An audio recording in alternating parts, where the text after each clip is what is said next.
लोगों का कितना जोश जज्बा, हमारी बहनें क्या थे, हमारे बुजुर्ग बच्चे, सब लोगों ने आके बता दिया कि हैदराबाद के लोग किस तरह से मनाते हैं। और ये दुनिया में आपको कहीं पे मिसाल नहीं मिलेगी, क्योंकि हैदराबाद में चाहे 14 अगस्त के वाले से प्रोग्राम हो, 23 अगस्त का हो, लेकिन कोई भी प्रोग्राम हो तो आप लोगों ने पूरे मुल्क में एक ही आवाज दी है, पाकिस्तान पाकिस्तान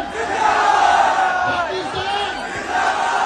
और मैं शुक्रिया अदा करता हूँ हैदराबाद के लोगों का, जिन्होंने आज मेरा ये ख्वाब था, मेरा ये आज और आप लोगों के ऊपर यकीन था, जो सिंध गवर्नमेंट ने मुराद अली शाह साहब ने, मुमताज शाह साहब ने, अहमद अली शाह साहब ने पूरा करके मुझे दिखाया और ये कहा कि आप अकेले नहीं, आप जाके तैयारियां करें, हम आपका साथ देंगे। और उन्होंने ये साथ दे के